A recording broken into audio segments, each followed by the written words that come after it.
이어서 영국의 아동복지 발달사에 이어서 미국의 이제 아동복지 발달사를 살펴보고 그 다음 일본 파트를 살펴보도록 할게요.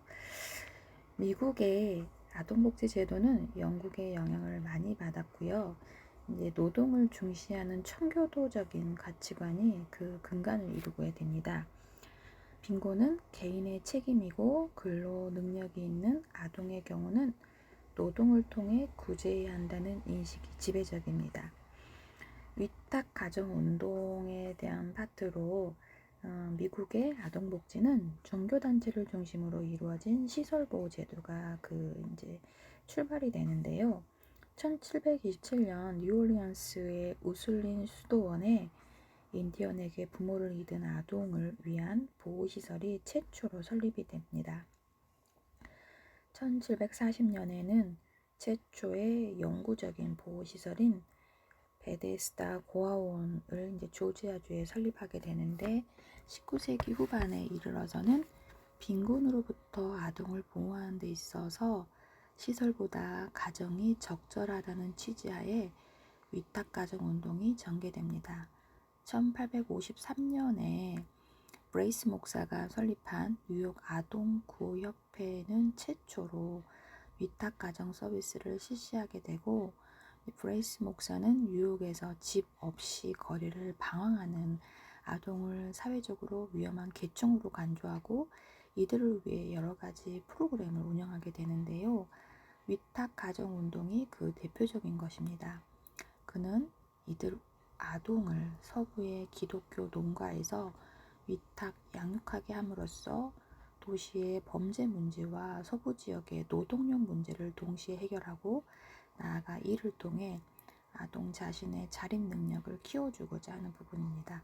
그래서 이 과정에서 1853년에서 1929년까지 무려 15만 명이 넘는 아동이 고아 열차를 타고 뉴욕에서 서부 지역으로 옮겨가게 되는 부분입니다.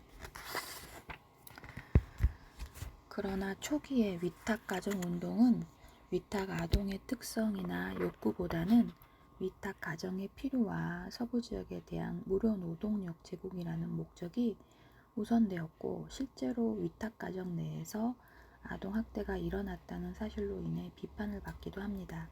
하지만 이러한 문제점에도 불구하고 이는 아동 보호가 종전의 시설 수용 보호 방식에서 위탁 가정 보호 방식으로의 전환이라는 점에서 아동 복지사에서 중요한 의미를 갖게 되고, 1895년에 아동 노동법이 제정이 되어서 14세 이하 아동의 노동 및 야간 작업 금지와 노동시간 제한 등을 규정하게 됩니다. 1차 백악관회의를 살펴보면 아동 문제에 대한 전 국민의 관심을 유발하는 것은 1909년에 1차 백악관회의에서였다고 해요. 1차 백악관회의는 대규모의 아동 수용시설에서 아동과 양육자 간의 애정 결핍으로 인해 유발되는 문제의 심각성이 제기가 되면서 소집이 되고, 이 회의는 당시 미국의 루즈벨트 대통령이 요보 아동 문제와 관련된 200명의 전문가를 백악관으로 초청하면서 이루어졌다고 해요. 그래서 그 회의 결과를 근거로 루즈벨트 대통령은 아동 발달에서 부모 역할과 가정생활의 중요성을 언급하면서 다음과 같은 원칙을 제시하게 됩니다. 그 첫 번째가 가난하다는 이유만으로 아동이 가정으로부터 분리되어서는 안 되고, 불가피하게 가정으로부터 분리될 경우 엄선된 위탁 가정을 차선책으로 고려할 수 있고, 또 세 번째 시설을 이용할 경우 이제 소속사 형태가 바람직하다는 것입니다. 즉 과거에는 요보 대상 아동을 시설에 수용하여 구제하는 것이 바람직하다고 생각하는데, 점차 가족이나 이웃, 지역사회의 지원을 통한 구제가 보다 바람직하다 생각하고 있고, 제1차 백악관회의를 계기로 1912년 아동 문제를 전담하는 아동국이 설립이 되어서 전반적인 아동 문제를 담당하게 되고, 아동국의 설립은 바로 아동 복지에 대한 국가의 책임을 인정한 것이고, 정부 차원에서 아동의 권리와 아동 복지를 위한 기관 설립의 필요성을 인식하게 되었다는 점에서 그 의의를 찾을 수 있습니다.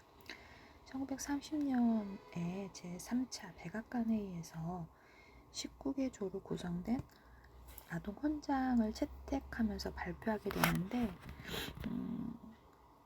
사회보장법이 제정이 되게 된 부분입니다. 그래서 미국은 아동복지 제도를 포함한 모든 사회복지법을 주를 중심으로 발전해 옵니다.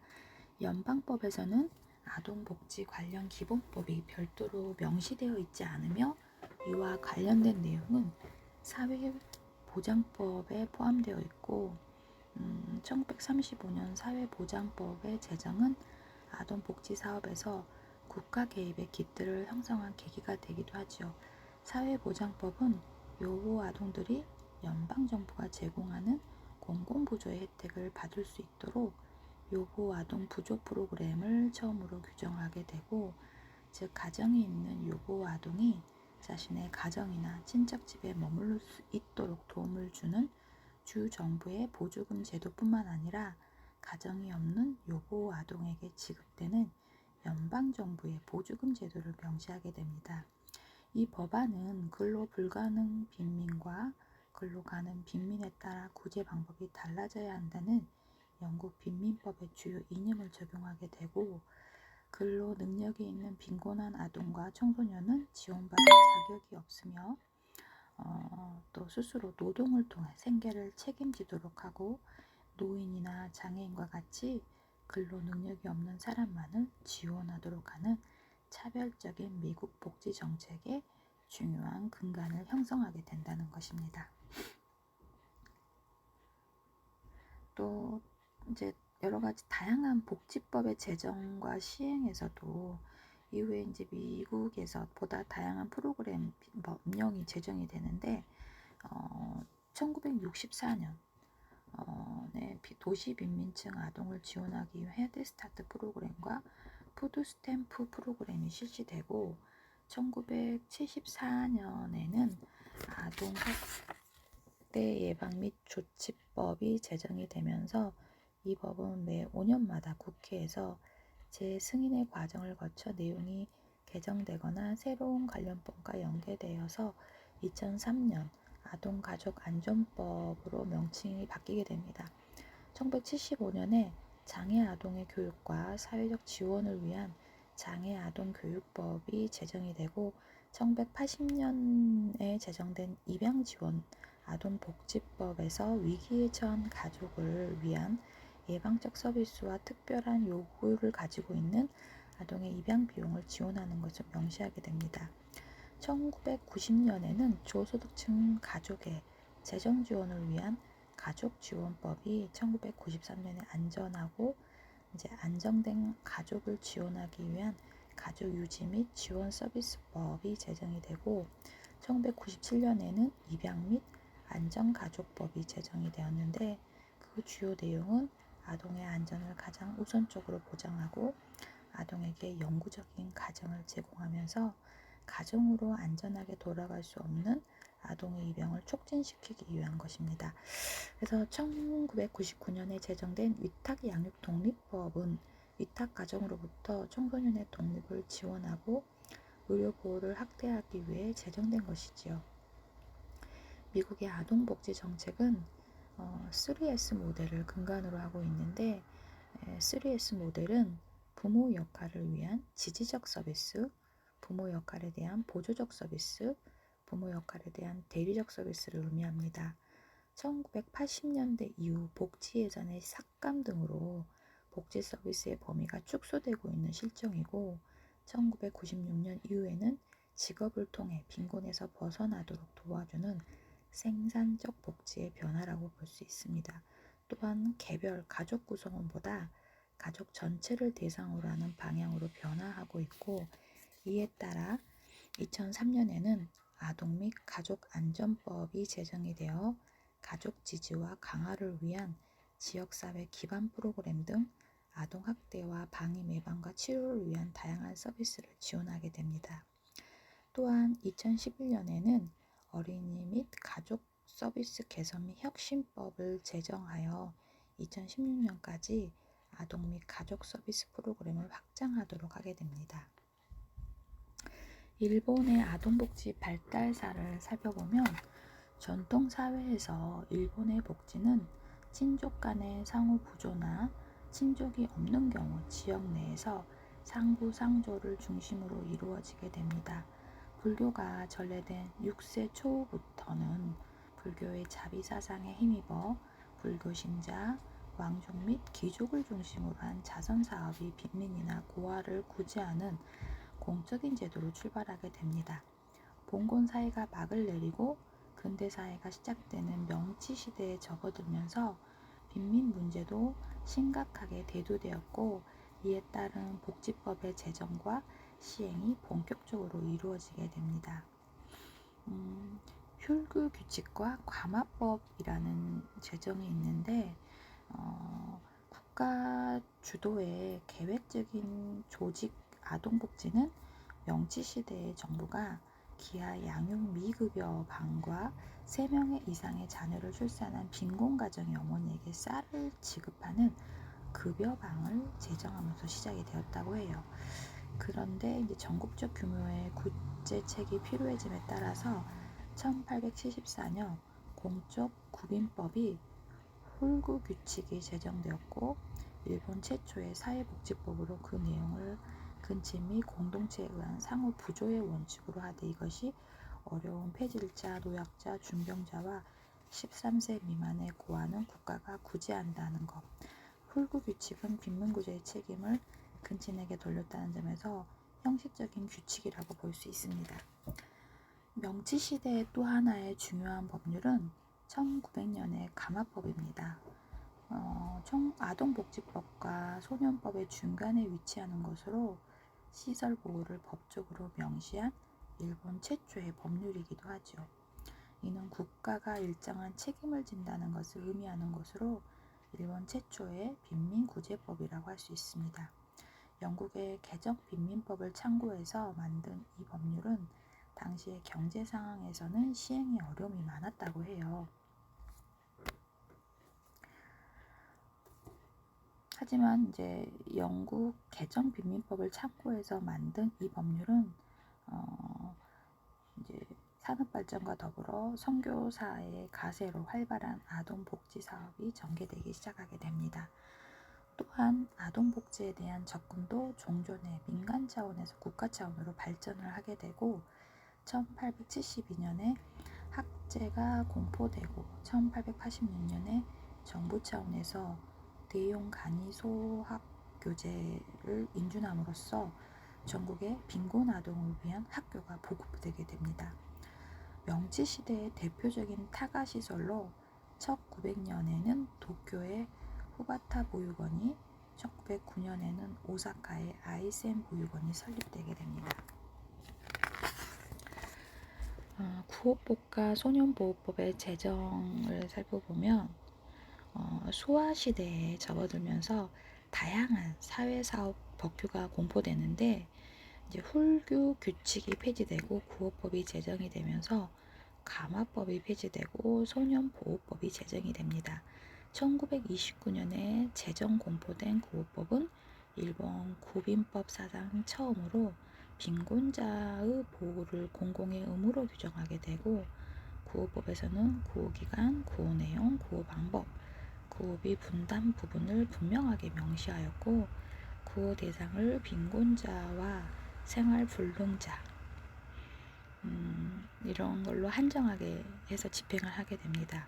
또한 1933년 제정된 소년보호법은 14세 미만의 아동으로 불량 행동을 하거나 그러한 위험이 있는 자를 소년보호원에 입소시킴으로써 아동을 보호하는 내용을 주요 골자로 한 것이지요. 그 외에도 14세 미만의 학대받는 아동을 보호하기 위한 목적으로 아동학대 방지법이 제정되었고 1937년에는 모자보호법, 1938년에는 사회사업법이 제정이 됩니다. 아동복지법과 아동헌장에 대한 제정을 살펴보겠습니다. 제2차 세계대전 이후에 혼란한 상황에서 국민의 최저생활을 보장하기 위해 1946년에 기존의 구호법, 모자보건법 등을 통합한 구생활보호법이 제정이 됩니다. 전후 일본에서는 수많은 기아와 고아들이 발생하였고 정부에서는 이들의 구제를 위해 많은 노력을 하였는데 당시 경제적 여력에 한계가 있어 민간 차원에서 구호 사업을 주도하는 형편이었다고 해요.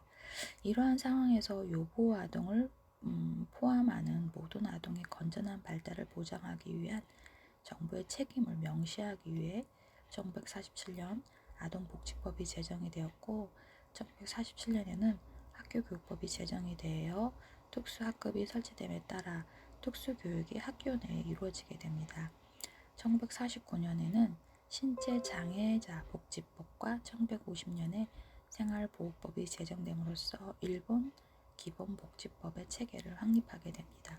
1947년에 아동복지법은 아동의 정신적, 신체적 건강을 보장하기 위해 아동의 흡연인뿐만 아니라 중앙과 지방 정부의 책임을 규정한 것이고 아동복지법 제정 이후에도 아동의 인권을 침해하는 행위가 되풀이되어서 1951년 아동헌장이 제정 공포되면서 이 아동헌장은 아동복지법의 기본 원칙으로 반영하고 구체적으로 명시한 것으로 이제 3개의 원칙과 12개의 조항으로 구성이 된다고 해요. 지금 일본 파트 하고 있습니다, 여러분. 또한 아동복지법이 제정이 되면서 보육소는 비로소 법적 기관으로 인가를 받게 되고 1949년에 보육소 운영에 따른 정부 보조가 시행되고 보육사업은 오늘날 일본 아동복지의 근간을 이루게 되는 것이지요. 다양한 아동복지법에 제정된 일본의 시행들을 살펴보면 1950년에 중반 고도 성장기에 접어들면서 민간 차원에서의 학동 보육 운동이 시작이 되었고 1963년 이후 지방자치단체의 학동 보육 예산이 확대되기 시작합니다. 또한 경제성장과 함께 아동 문제와 관련된 다양한 법이 제정이 되는데 1964년에는 특별 아동 부양수당의 지급에 관한 법, 1965년에는 모자보건법, 이런 정신박약 아동복지법 등이 제정이 됩니다. 1971년에는 아동수당법이 제정이 되었고 그 후 출산율 저하로 1985년 아동수당법이 대폭 개정되어 지급 대상이 종전의 셋째 자녀로부터 둘째 자녀로부터 1991년 개정에서는 첫째 자녀부터 또 2000년대부터는 그 대상이 취약점 모든 아동에게로 확대됩니다. 1997년에는 50년 만에 아동복지법이 전면 개정되었고 2000년에는 아동학대 방지에 대한 법률이 특별법으로 제정이 됩니다. 현재 일본의 아동복지 제도는 요보 아동 중심의 선별적 복지에서 전체 아동을 그 대상으로 하는 보편적 복지로 변화하게 됩니다. 특히 소자와 문제가 심각해짐에 따라 1994년 정부 차원에서 육아 지원 사회의 구축을 목표로 엔젤 플랜을 실시하게 되고 1999년 엔젤 플랜을 수립하여 지속적인 정책을 추진하게 됩니다. 이러한 대책에도 불구하고 소자화와 고령화가 계속되자 지역사회 내 자녀 양육을 지원하기 위해 2002년 소자화 대책 플러스 원, 2003년 차세대 육성 지원 대책 추진법, 2004년 자녀 양육 응원 플랜 등이 지속적으로 제정 추진하게 됩니다.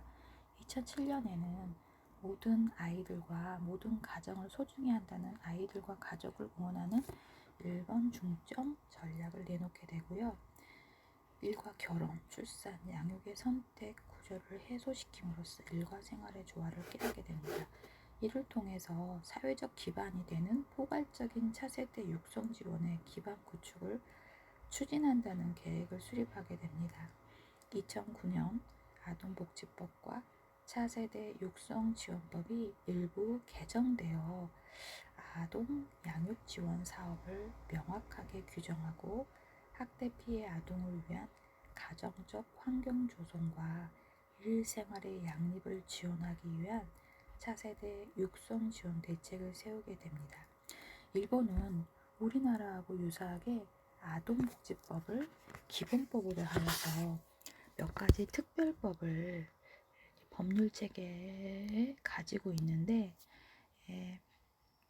유교 문화적 전통으로 인하여 아동의 권리에 대한 인식과 공적 친권 개입에 관한 태도에서도 우리나라하고 유사한 점이 많다고 볼 수 있습니다. 그렇다면 이제 우리나라의 아동복지 발달사를 살펴보도록 하겠습니다. 우리나라의 아동복지의 발달 과정은 각 시기별 특성과 중요한 정책을 중심으로 시대별로 구분할 수 있습니다. 우리나라 아동복지의 변천 과정을 1950년대까지의 사회 구호 단계, 1960년에서 70년대의 선별주의 단계, 1980년대 이후의 보편주의 지향 단계로 구분을 하고요. 전통사회, 근대, 현대로 시대로 구분할 수도 있고, 해방 이후의 시기를 사회 구호적 차원의 복지사업, 요보 대상의 복지사업, 전체 아동 청소년 복지사업으로 구분할 수 있습니다. 이처럼 단계 구분이나 이에 따른 명칭에서 다소 차이는 있으나 학자들의 공통적으로 1961년 아동복리법 제정과 1981년 아동복지법 개정을 아동복지의 중요한 전환점으로 간주하게 되고, 여기에서 먼저 전통사회와 근대사회의 아동복지에 대해 살펴보면서 해방 후 여러 가지 현재까지의 시기를 사회구호적 복지 단계, 선별주의적 복지 단계, 보편주의적 복지 단계, 권리지향적 복지 단계, 포용국가적 복지 단계로 구분해서 살펴보면, 전통사회 아동복지는 우리나라 아동보호 역사는 이제 삼국시대로 거슬러 올라가죠. 그래서 거창하게 삼국사기에 신라 제2대 남선왕 15년 백성이 기근으로 굶주릴 때 국고로 이들을 구휼하고, 이제 3대째 유려왕 5년에 황과 고독 노병을 대상으로 무료 급식과 보살핌을 제공하였다는 기록이 있다고 해요.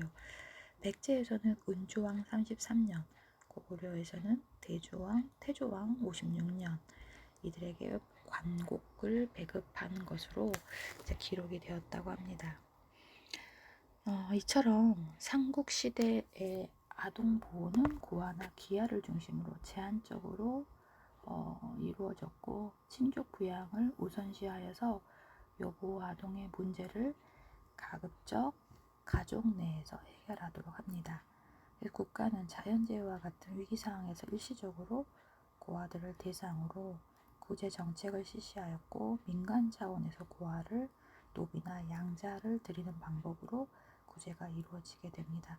고려시대에 불교의 자비사상에 입각하여 고아나 기아, 빈곤 아동을 사찰이나 관가에서 수용하여 보호하기 시작하였고, 성종 13년에는 나이 어린 고아를 10세까지는 관가에 수용하고 이후부터 본인의 의사에 따라 거주하도록 합니다.